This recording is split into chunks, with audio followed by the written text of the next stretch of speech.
I would like to thank the organizers of this summit for the invitation to share my testimony about the situation of women in Cuba today. My name is Berta Antunez. I am a human rights activist in favor of freedom for my country, Cuba. In 1990, my brother Jorge Luis was unjustly imprisoned and accused of oral and written enemy propaganda for simply calling for changes and reforms in a public square in Placetas, the city where we were born. During the 17 years of prison that my brother was kept in jail by Fidel and Raul Castro's regime, I was able to know firsthand the tortures, ill treatment, and injustices that the regime is capable of committing against those who raise their voices. For this reason, in January 1996, I founded, together with other family members of political prisoners, the National Pedro Luis Boitel Civic Resistance Movement to defend the rights of our imprisoned family members, demand that the regime defend these rights, and denounce to the world what was occurring at the time in Cuban prisons. I can say that during the 17-year process, I had to carry out sit-ins in front of different prisons throughout Cuba, as my brother, as well as other political prisoners, were confined in prisons very far from their places of residence. We would present ourselves in front of the prisons to demand respect for the rights of our loved ones. In many cases, we would achieve certain victories because we would exert public pressure against the military who we would unmask in front of the people who were there visiting other prisoners.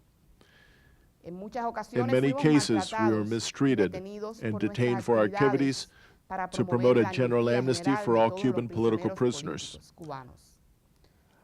I personally witnessed in July 2004 when the guards, soldiers from Ariza Provincial Prison savagely beat my brother in my presence and in the presence of two children from our family. We too were beaten. On various occasions, I had to resort to a hunger strike to save my brother's life. In 2001, I remained various days on hunger strike in front of Nieves Morejon Provincial Prison because my brother was being denied medical attention in that prison.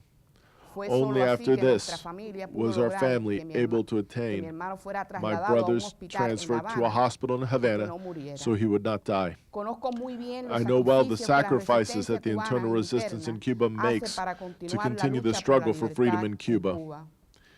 In Cuba, human rights defenders are isolated, removed from their jobs, and abandoned in a country where everything is in the hands of the government, where there are no private enterprises, nor education, health, or any other social service that is separated from totalitarian control.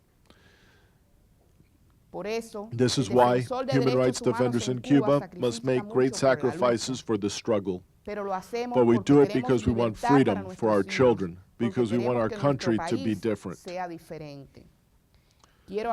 would now like to speak to you of Cuban women and the efforts they carry out at the moments in the streets of Cuba to awaken the conscience of the Cuban people. Cuban women have suffered a lot during the 52 years of dictatorship that Cuba has been under the communist yoke. Cuban women have had to suffer the deaths of their sons, husbands, brothers by firing squad. They have had to suffer thousands of difficulties with one of their family members is imprisoned. They have also suffered political imprisonment. Hundreds of women have lived through political prisons in Cuba. Women who have been tortured, bunched together, and confined in Cuba's women's prisons.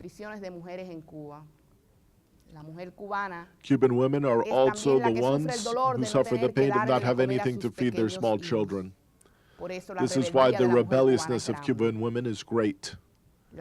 We have seen them on the streets as the ladies in white, defending their prison Cubans or carrying out sit-ins in front of prisons all along the island. We have walked the whole of Cuba, calling for justice, freedom, human rights for the Cuban people. In 2009, the Rosa Parks Feminine Movement for Civil Rights was created. This is a group of Cuban women on a national scale who are committed with the struggle for freedom on the streets of Cuba and with a humanitarian project. Just a few days ago, we saw on the steps of the Capitol building in the city of Havana, and we saw how the people joined them to shout for freedom. We also saw them 2 days later in the market of Cuatro Caminos. Only 2 women from the Ladies of Support to the Ladies in White.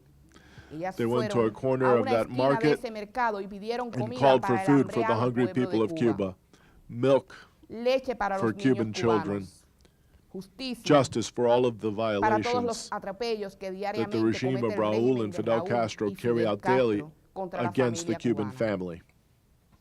A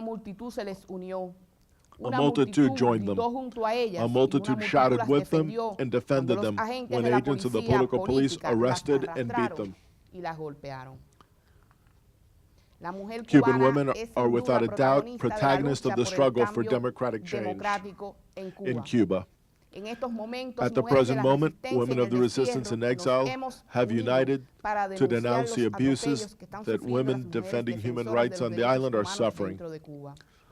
Thus far in 2011, there have been tens of cases of detained women brutally beaten to the point of leaving them unconscious in the middle of the street. Women who have been stripped of their clothes in public places, who have been attacked with knives, scissors, sticks, sharp objects, and objects made of iron. Women who have received wounds to their heads, fractures on their arms and legs at the hands of the political police in Cuba, all organized by state security.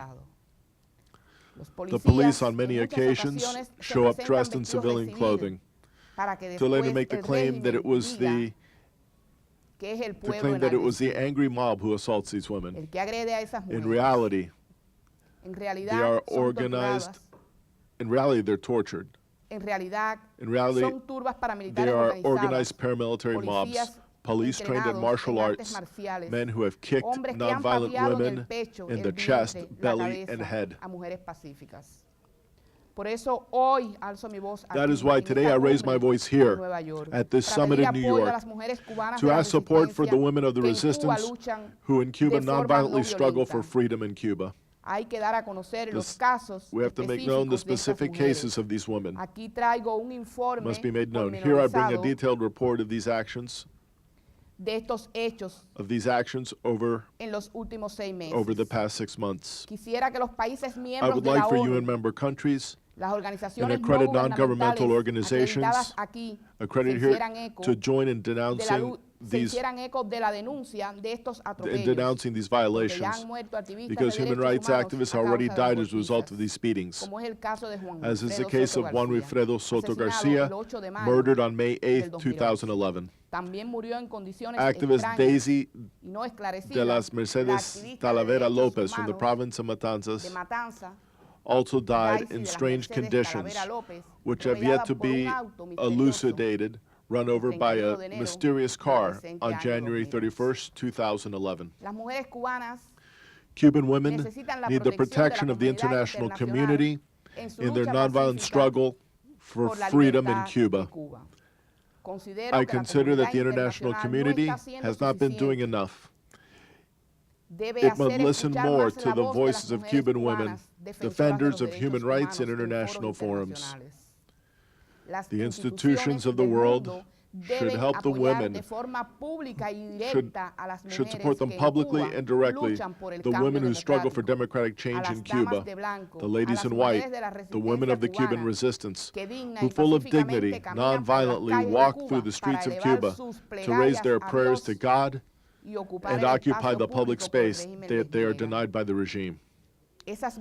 These women today at this moment, risk their lives, put their bodies before the police violence. Their voices shout freedom while they are brutally beaten, and they continue to take to the streets. These women say the streets belong to the people, but the regime says that the streets only belong to the communists. That is the struggle that is being carried out in Cuba today.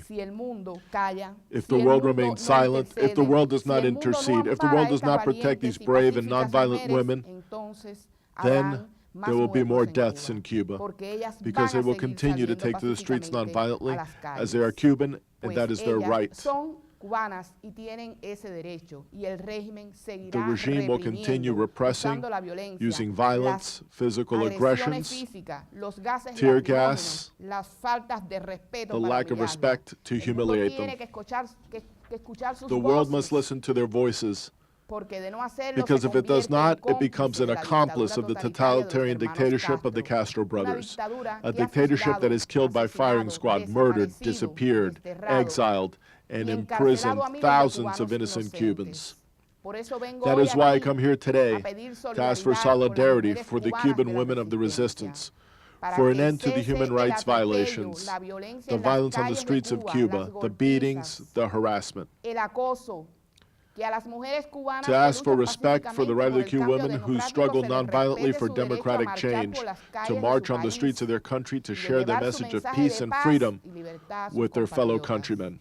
They aspire, as I do, to achieve a Cuba where the opinions and beliefs of all Cubans are respected, where there can exist a public space to debate the country's problems freely, where private initiatives, free enterprise, can make citizens into businessmen, where young people can study whatever they choose, free of state indoctrination, where we will all be respected as human beings, securing our dignity and rights.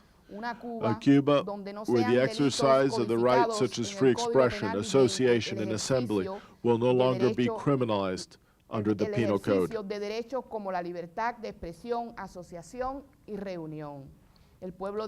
The Cuban people have struggled for many years, more than a half a century, for their freedom.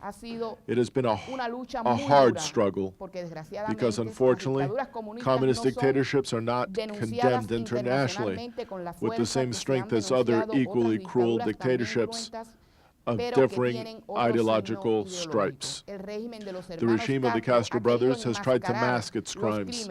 It is time to draw back. It is time to draw back the curtain of horror and stretch out a hand of solidarity to the victims of this murderous dictatorship. It is time to say no to the torture, to the violence, to the persecution, to the crimes the Castro brothers' dictatorial regime commits in Cuba. I want a country, my country, free of mental and material slavery, free of the fear that paralyzes. I want Cuba to be happy, and there can be no happiness without freedom, justice, and peace. Thank you very much.